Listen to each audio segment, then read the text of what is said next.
Yes. Okay, well, good to be back. Between Thanksgiving as well as me being sick the week before Thanksgiving, it seems like there's been a long time since we've been sitting together in this room.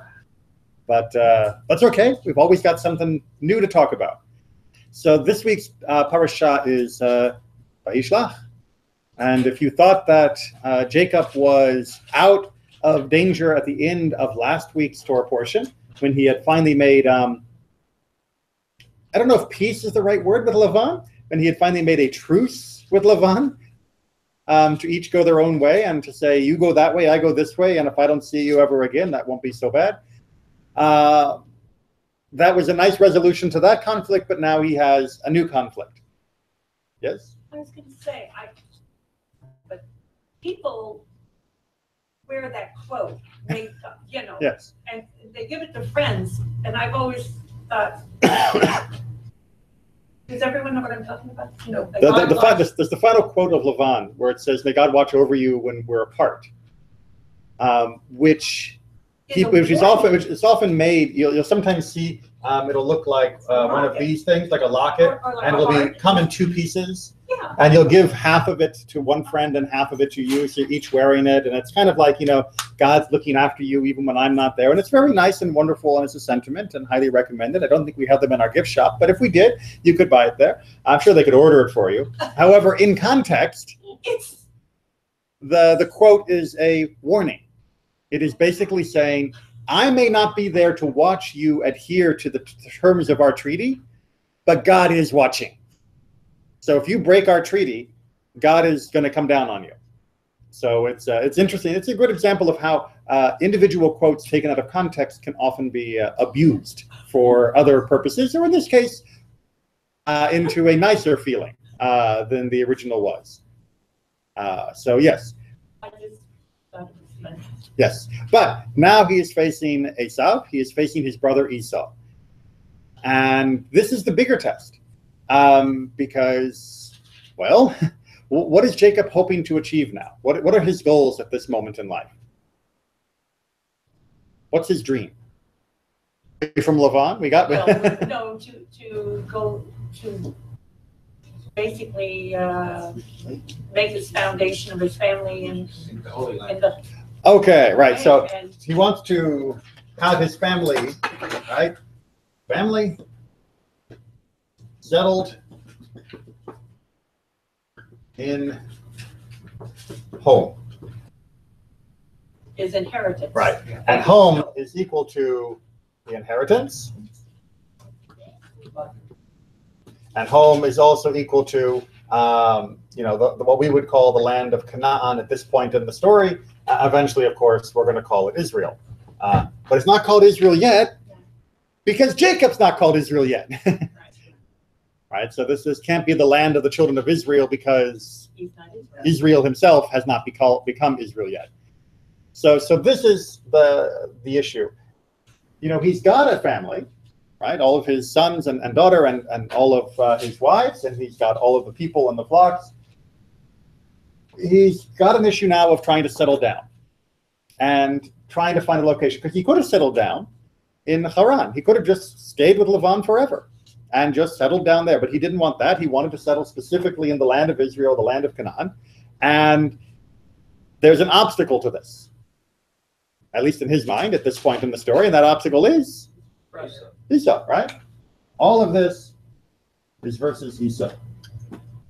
Now, remind me again, why would Esau be an obstacle here? He was threatening to kill him. Yeah, there was this whole murderous rage thing going on. There was that, yeah. But that was 20-some years ago. And Jacob is now unsure of what exactly is going to happen. Jacob has been essentially running his entire life, and he is running from every confrontation. He had the problem with Esau the first time. He got up and he ran.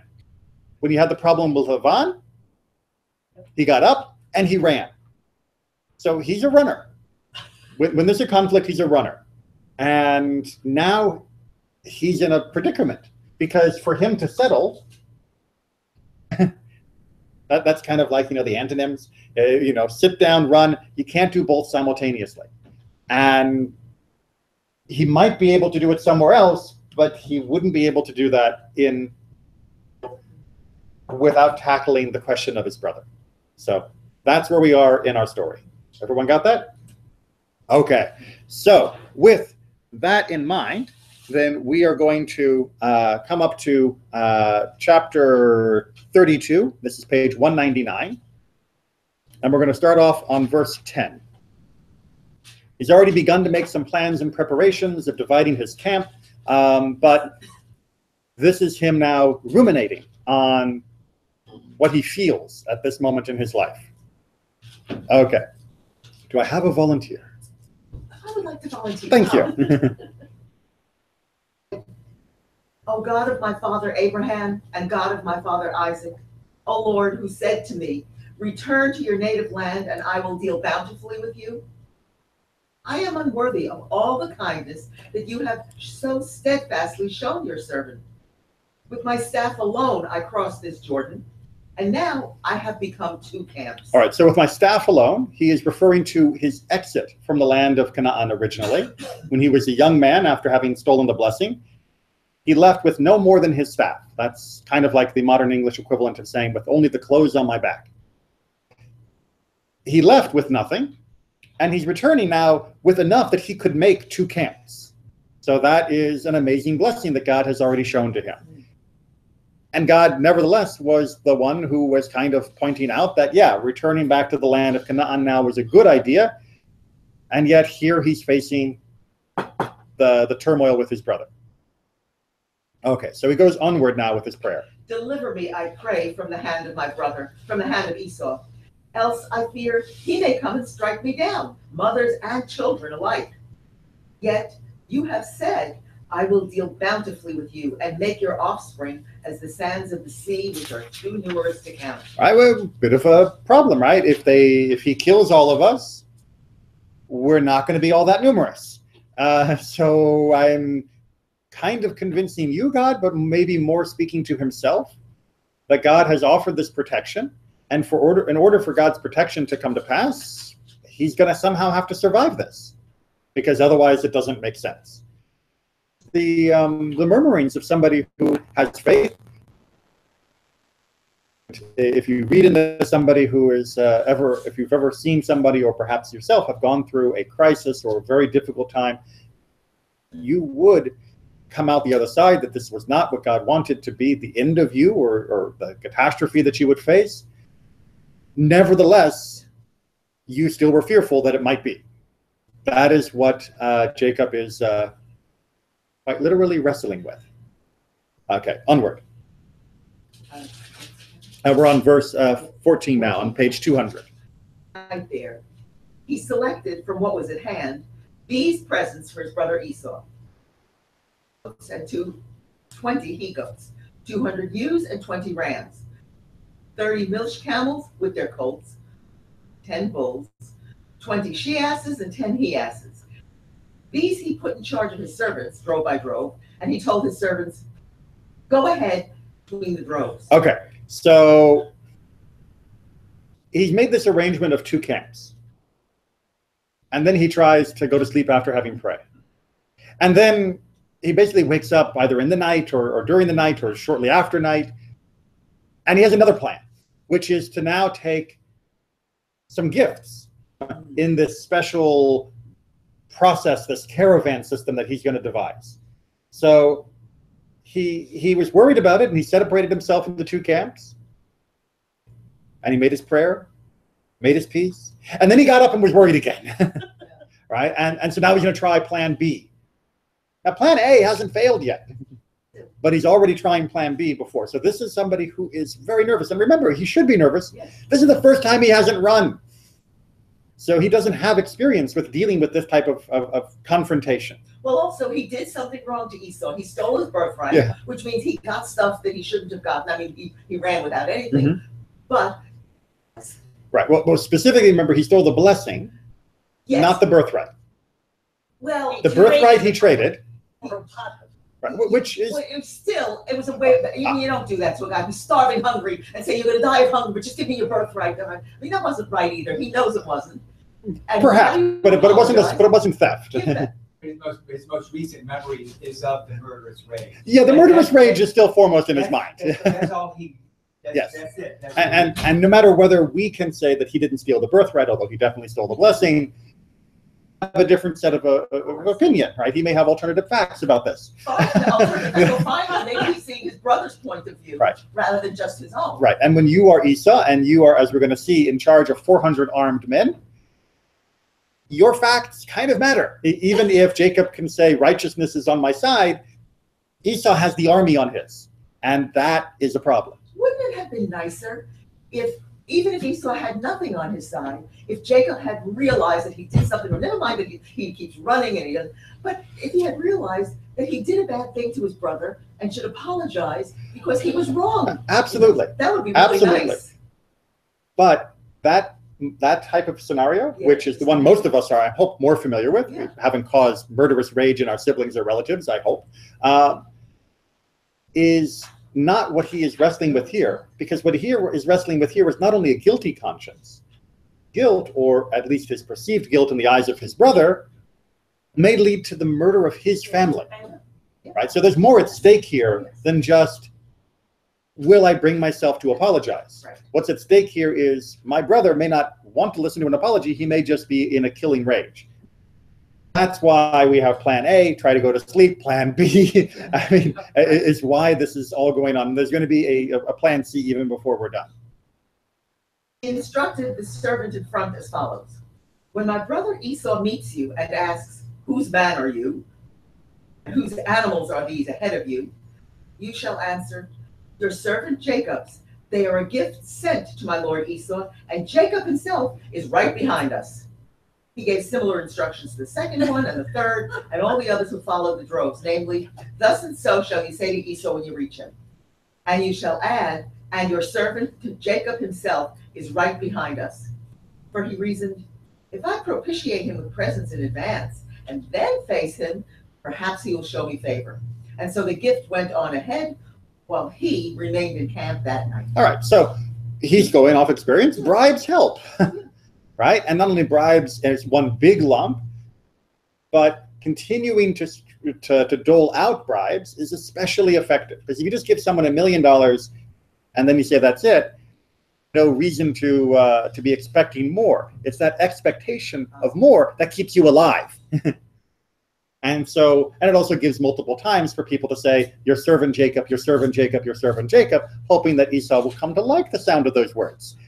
And that maybe he will, each time he hears them, feel a little more placated. For Jacob will not be showing himself to be Esau's master, which was the blessing that he had stolen. And the blessing that he stole said that he would be the master of his brothers. So by him continuing to have the servant say, Jacob's your servant, Jacob's your servant, he is essentially trying to say, I didn't steal the blessing because, look, I'm your servant, not your master. Now, we, the omniscient reader, we know that that blessing comes to pass in the long-term history of the relationship between Jacob and Esau, and by that I mean the nations that come from them. But that isn't what is the drama for these two brothers. They're looking at the here and now. Okay, so onward, third plan. That same night he arose, and taking his 2 wives, his 2 maidservants, and his 11 children, he crossed the ford of the Jabbok. After taking them across the stream, he sent across all his possessions. Okay, this is weird. And this is, as a commentator I was just listening to recently pointed out, if you look at a map, shows the confusion, the state of unsettledness that Jacob has. If you will bear with my rudimentary cartography, my ever common map of Israel. All right, there's Israel. Wonderful. Sea of Galilee, Dead Sea, not drawn to scale. Okay. I'm sorry. Very pretty. Yeah.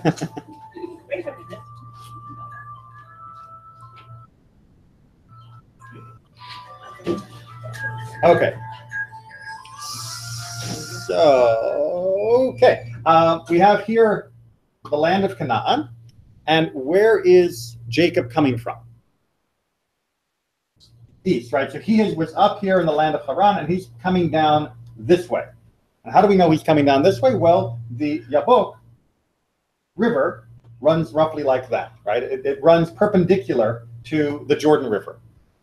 Well, should be a Y as well, but we'll keep it straight. The Yabok and the Jordan, the Yarden, they run perpendicular to each other. So he's coming down this way, getting ready to come into the land of Canaan. Where is Esau coming from? South.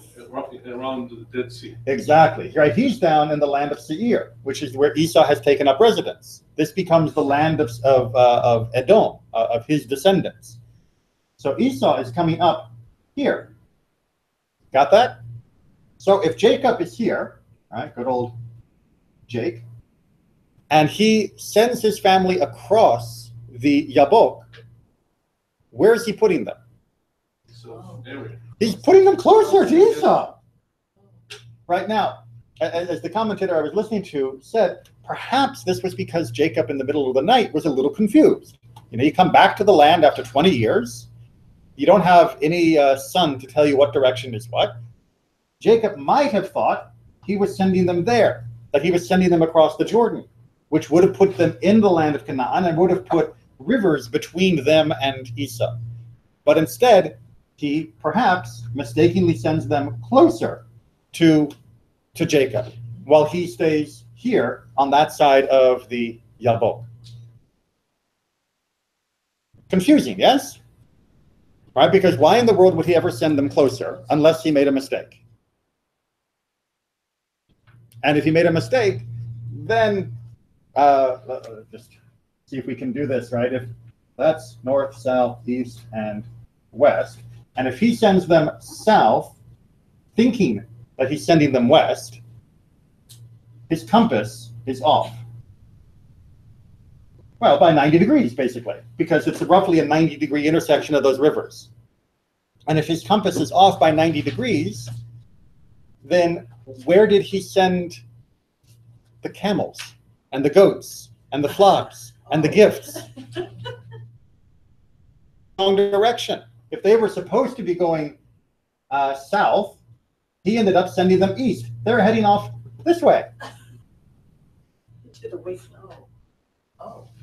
Right. So, I mean, that's the thing. We either have to assume that he got this right and he was willing to send his family closer to Esau, or that he was off kilter.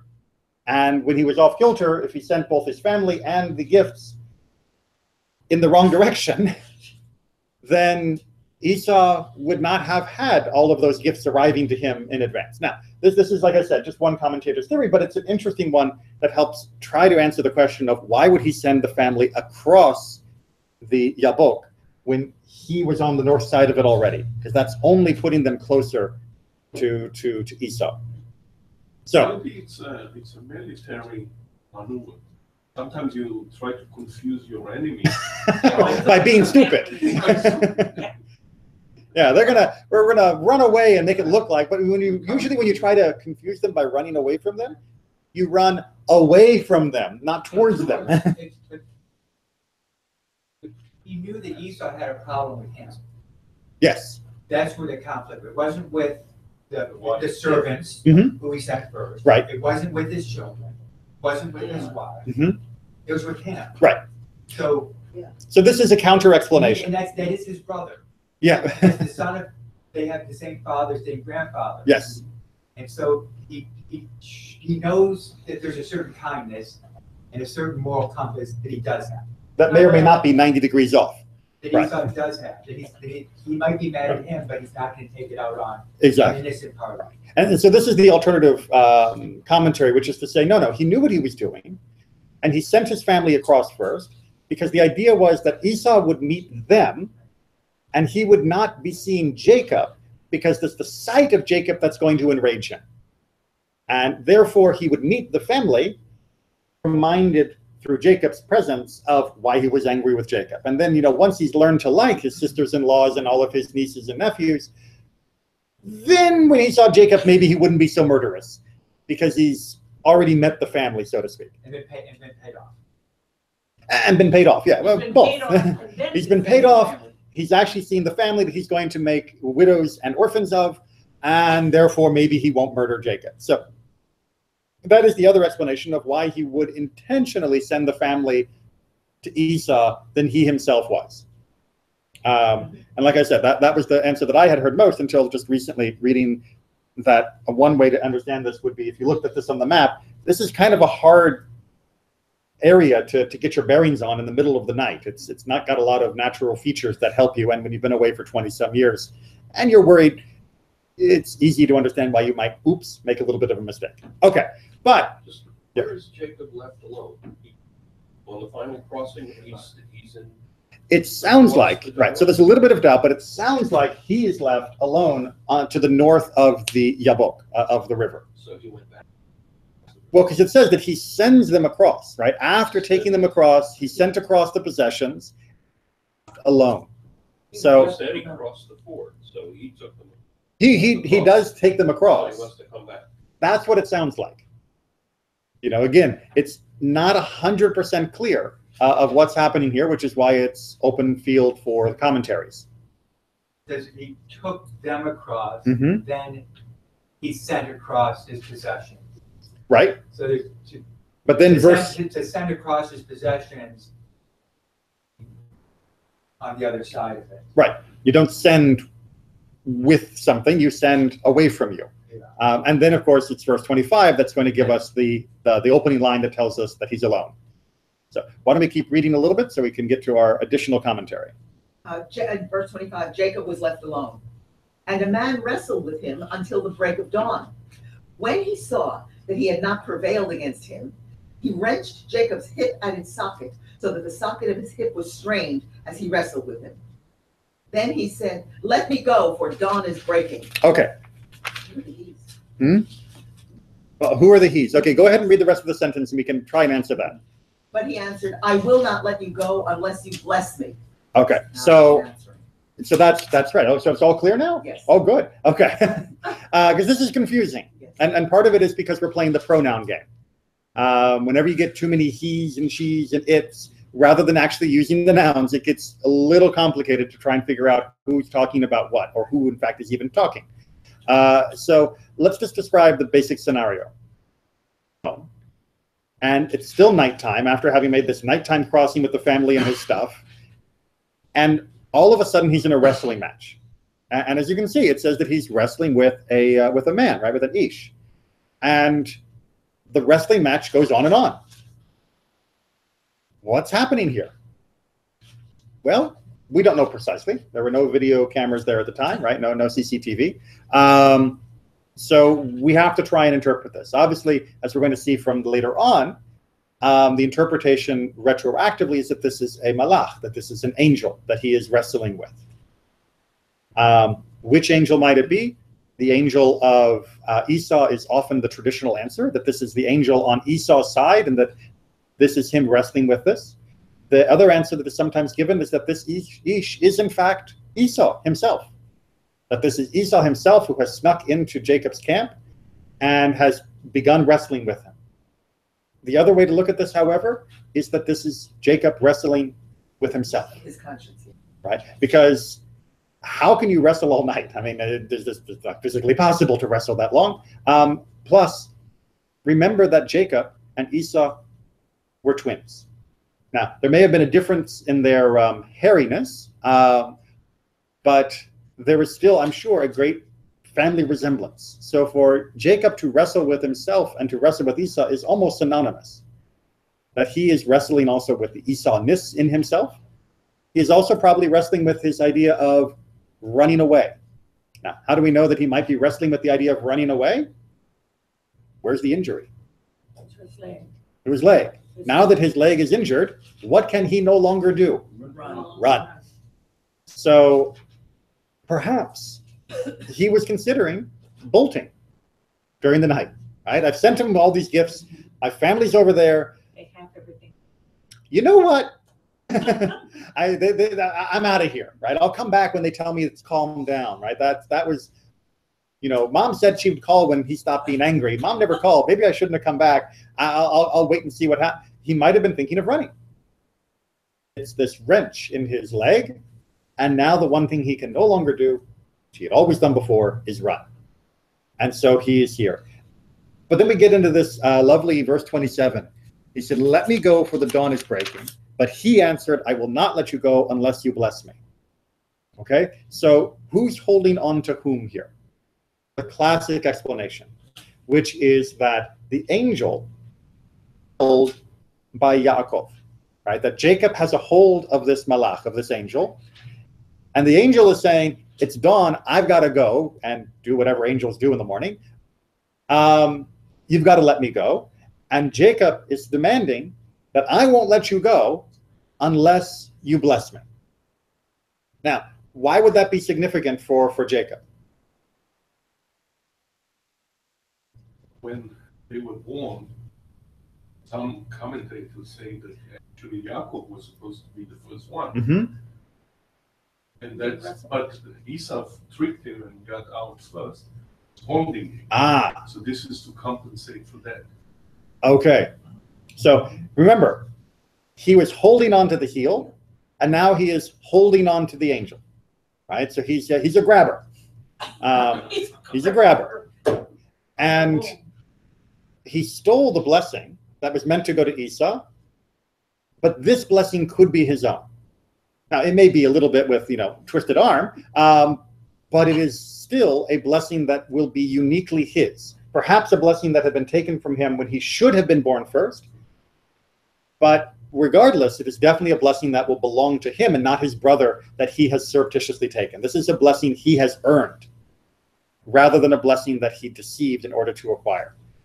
And remember, the other blessings in his life have all come with layers of work and deception. All the things with Lavan, yes, he worked for Lavan, but he also kind of took advantage of Lavan. And that may have been only to take advantage of Lavan because Lavan took advantage of him first.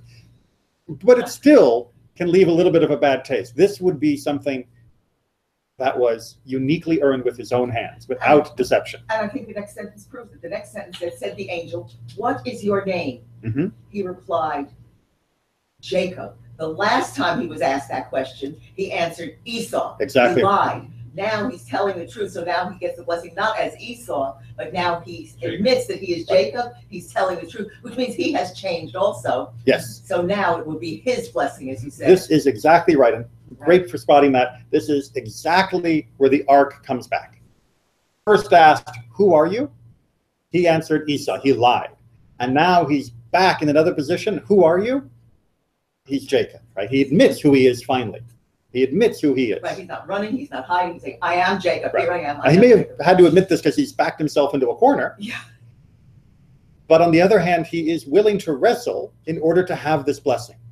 And in order to really succeed in that wrestling and have that blessing, he has to admit who he really is. He can't get this through deception. He can't get this by running. And so he is forced into this very powerful moment. The angel, your name shall no longer be Jacob, but Israel, for you have striven with beings divine and human and have prevailed. Jacob asked, pray tell me your name, not ask my name. And he took leave of him there. So Jacob named the place Peniel, meaning, I have seen a divine being face to face, yet my life has been preserved. The sun rose upon him as he passed Peniel, limping on his hip. The children of Israel to this day do not eat the thigh muscle that is on the socket of the hip. The socket was wrenched at the thigh muscle. Wait a minute. Yeah, one have to do the other. Yeah. Oh, okay. Oh, I mean, I hope like me, you were all just, captivated by this Yes. amazing story with what seems to be a divine being, even if it's within his own spirit, as he's encountering God, as he's facing up to his deepest fears and his own inadequacies, that incredible spiritual awakening within him. And that's why we don't eat this part of the cow, right? I mean, it's just, what's the connection here, right? What's the ligament? I mean, it's just the gira nashe, which is what we call this part of the animal. It's often referred to as the sciatic nerve cluster. Does not seem to be the most fitting memorial to this great spiritual awakening that is happening among Yaakov, right? This name change to Yisrael, the name that we now carry for all time, that is an amazing testimony and memorial that every time we hear the phrase B'nai Yisrael, the children of Israel, that we think of what it took for Jacob to reach this point, of what he had to go through and what he had to admit finally to himself about himself, a memorial to who he was and what he achieved. But selective dissection? Okay, so we are going to eventually get to that tissue question, but we have a little bit more that I want to talk about from our commentary first.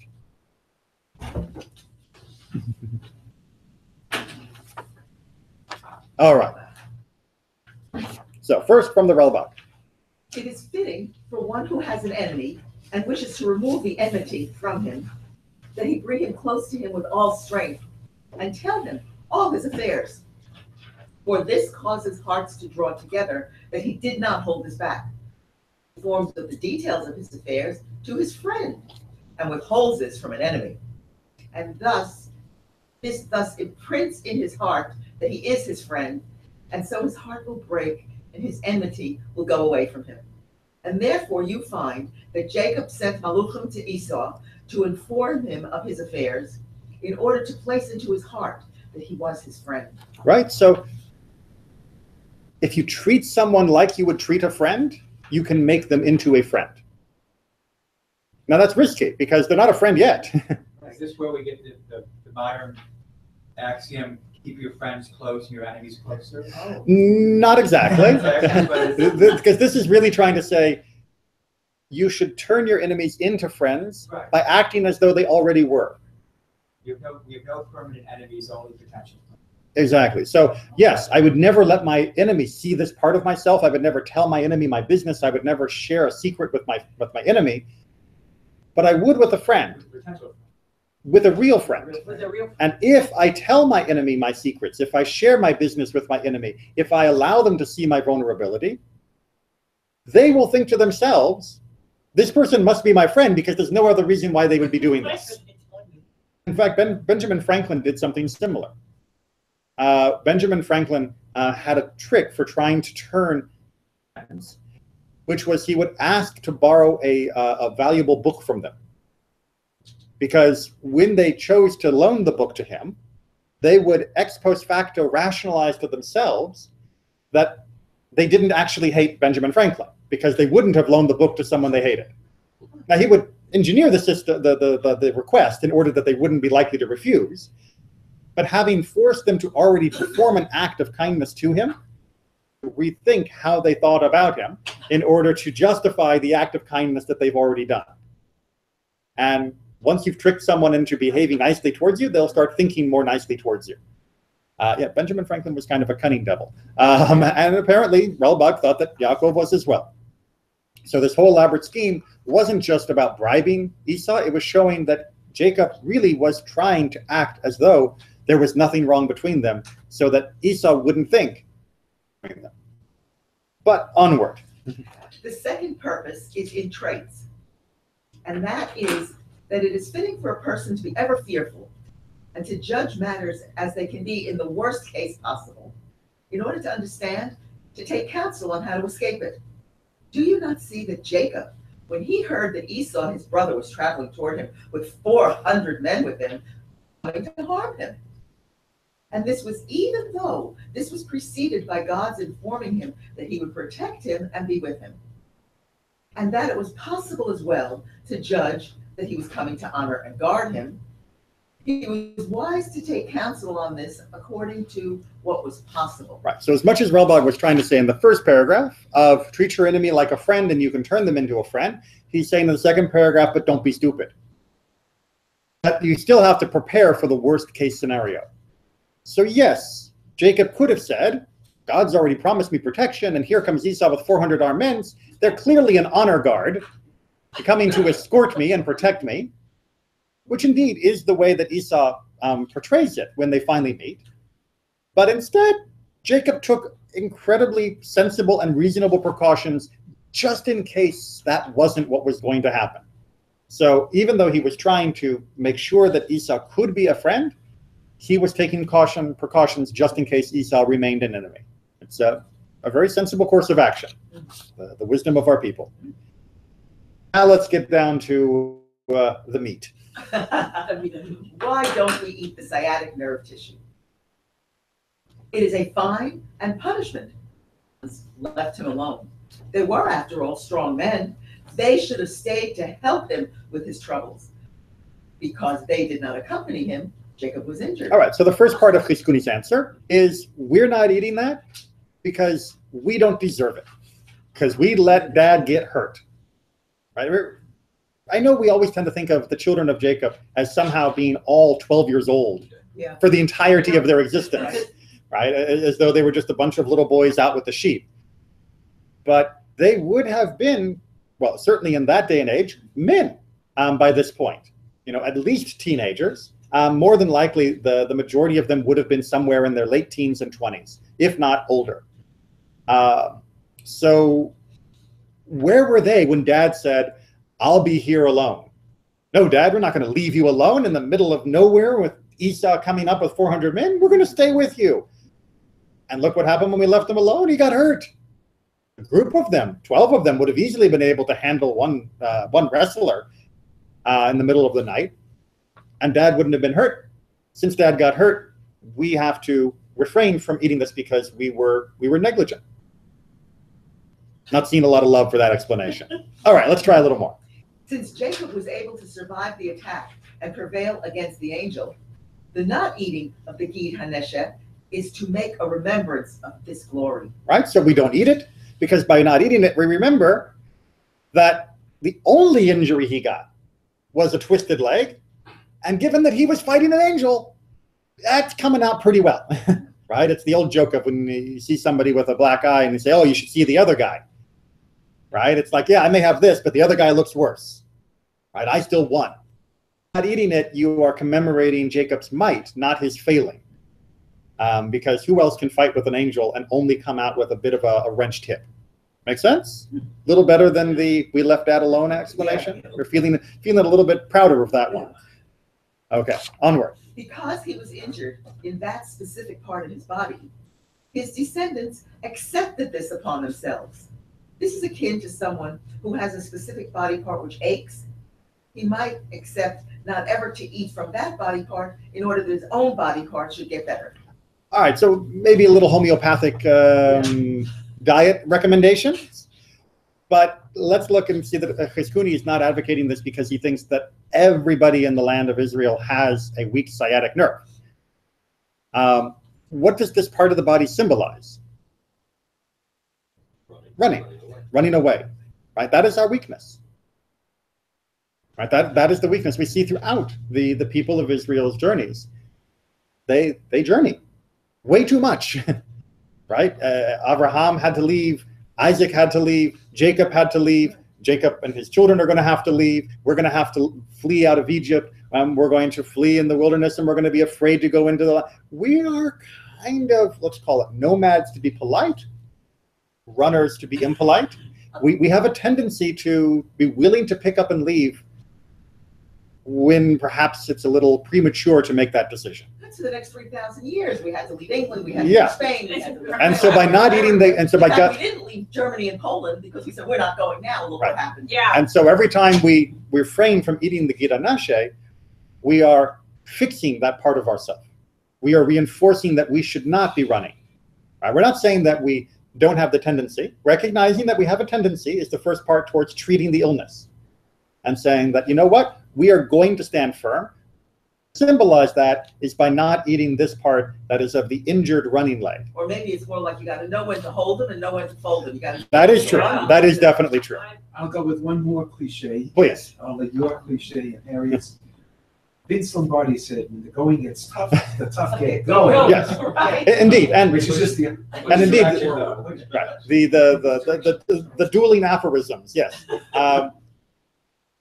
And indeed, the fact that we were able to survive the run for 3,000 years, that we were able to maintain not only our life, but our culture and our peoplehood is an amazing strength, which is why it's not saying never run. Indeed, there are many famous examples in the rest of Tanakh where our people should have retreated and we stupidly didn't.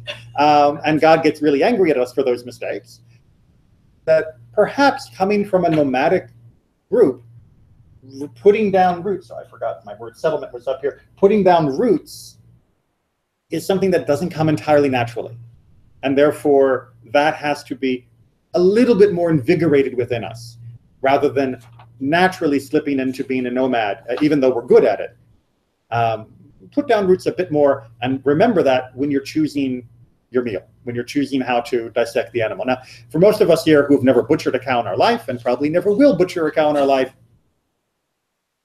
you probably don't get that same remembrance. But for the average person who would have butchered and or slaughtered and butchered their own meat, every time they removed this portion of the animal, that would have been a moment for a possible spiritual reminder of having roots, of having, the strength of being here, and of the whole story and all the other parts that we're going to have mentioned and that we will mention as well.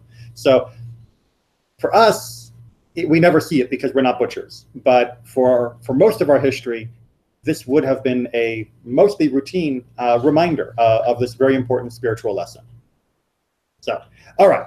Sefer HaChinuch gives us a lovely summary. That's on the other side of the page. Yes, we're on the back page. There is one negative precept in Vayishlach, the admonition about the sciatic nerve, as it is stated, therefore the children of Israel do not eat the sinew of the sciatic nerve. This phrase, do not eat, is not stated merely by way of narrative, that is, because this happened with the father, the children refrained from eating the sinew. It is rather an admonition of the eternal Lord that they should not eat it. So this is not just something that we decided was a good idea because of Dad's story. This wasn't just the kids sitting around the campfire going, wow, Dad, that was an amazing story of you fighting with that angel. You know what? From now on, we're not going to eat this part. This is God telling us, don't eat that part. And now he's going to explain why. At the root of this precept lies the purpose that Israel should have a hint that even though they will endure great tribulations in the exile at the hands of the nations and the descendants of Esau, they should remain assured that they will not perish. A name will endure forever, and a Redeemer will come and deliver them from the oppressor's hand. Remembering this matter always through the precept, which will serve as a reminder, they will stand firm in their faith and righteousness forever. All right, so he's going to explain why this is a particular reminder, but I just want to make sure you caught what he was saying. Not eating the Gira Nashe, you are reminding yourself of messianic redemption. Right, by removing that piece from the animal, or for most of us nowadays, by making sure that your meat has been slaughtered and butchered by a kosher butcher, you are saying, through this act, I am showing that I believe that though there may be hardship and difficulties for the people of Israel, nevertheless, eventually there will be Mashiach, there will be redemption, and we will be at peace, and we will be able to live free once more. That's a lot to wrap into a little piece of meat. So let's see if he can sell us on that. Now, this serves as such a hint because we find in a midrash that the angel who fought with Jacob our father was the celestial prince of Esau. He wanted to uproot Jacob from the world, both him and his descendants. Unable to prevail against Jacob, he pained him by touching his thigh. Thus, the descendants of Esau inflict pain and suffering on the descendants of Jacob, but ultimately they will be rescued from them. Even as we find regarding Jacob that the sun shone for him to heal him, and he was delivered from pain, so will the Son of the Messiah shine for us. He will heal us from our suffering and redeem us, amen, soon in our days. Amen.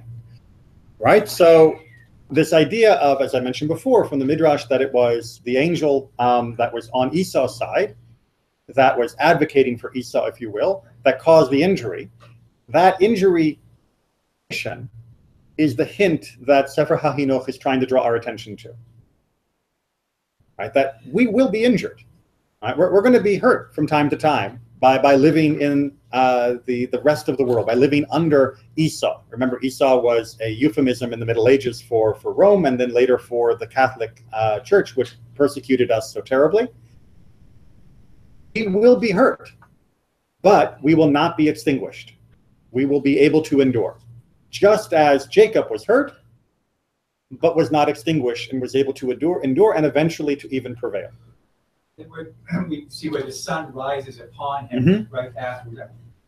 Doubted me when I read this verse was after all, then the sun rises, the whole vision of it. Yes. Of the morning sun rising upon him. It reminded me of the the David's last oracle, where one who rules over people justly is like the light of dawn, Right. breaking upon the morning. You know, there's this great tribulation, and then this light of justice and healing, which is there. And he's able to therefore go on, right? You know, he's able to, with a limp, yes, but able to go on. I mean, for those of you who have ever either had or have friends who have had problems with the sciatic nerve, that's not a fun thing to have problems with. Right? That's the kind of thing that can land you up in bed for a while. But here he is in the morning, the sun comes up, he knows there will be a future, he knows that he will survive and endure, and he gets up and limping, he goes off to meet his brother, right? Rather than running, or rather than being afraid. So this is that transformative moment, and it doesn't come without pain, but it does come. So a very fitting, I think, metaphor for our views on the eventual arrival of Mashiach is the intermediate time, the wrestling with us and the rest of the world. Yes, there's going to be a lot of bruises and pain to the body of the people of Israel. But eventually the sun will rise, and eventually, even though we might still be limping, we are going to get up and prevail. Good image. All right, just to drive it home a little bit more, we have two more texts on that vision of the Messiah from Ibn Ezra and then Tur.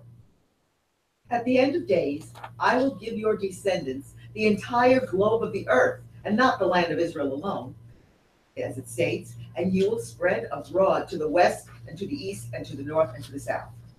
And as it states, I see him, but not now. I behold him, but not nigh. There shall step forth a star out of Jacob, and a scepter shall arise out of Israel, and shall smite through the corners of Moab, and break down all the sons of Seth.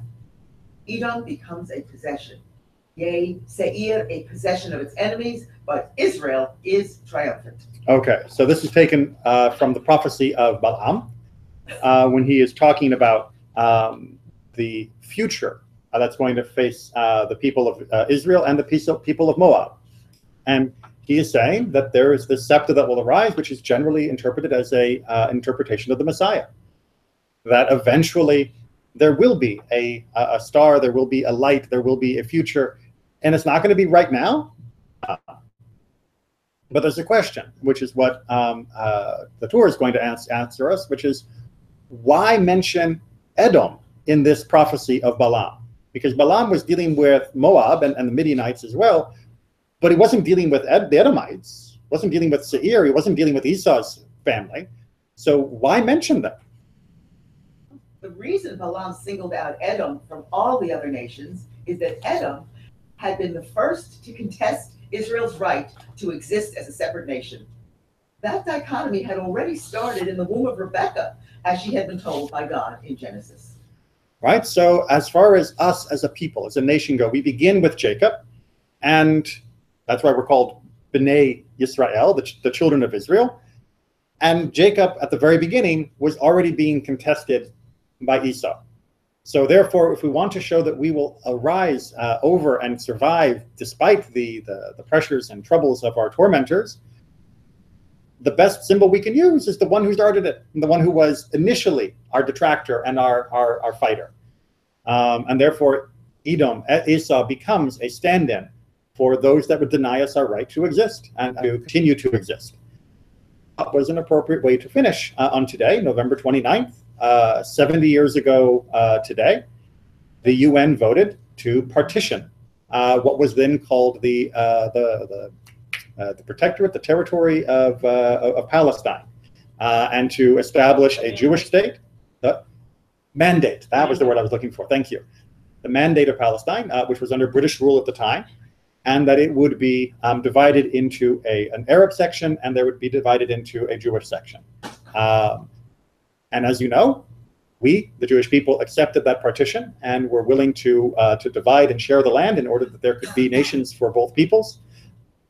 The other side, not so much. And that means that began on this day. That rejection was what led to the next 70 years of fighting and pain and misery. There's a movie called The Forgotten Refugees. Ah. Yeah. It's about... Yes, so this day, November 29th, 70 years ago, 1947, was when that decision was made by the United Nations, that there would indeed be the right for the Jews to form their own country in the land of Israel. I think they're doing a reenactment in Israel. Of They have the, representatives from they're doing the order of how the vote went. gotcha. It's like a sociodrama kind of. Right. You know, Yeah. people representing the countries that actually voted.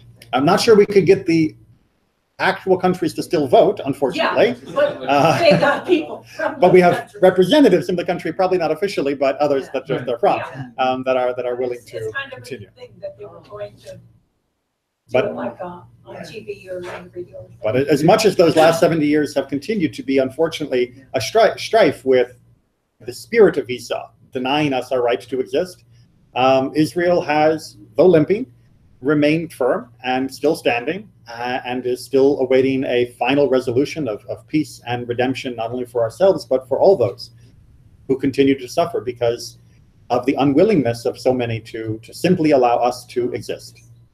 So, as said already, Bimhira v'yameinu, may it come speedily in our days. Amen. Rabbi, remember the movie we showed here? The which?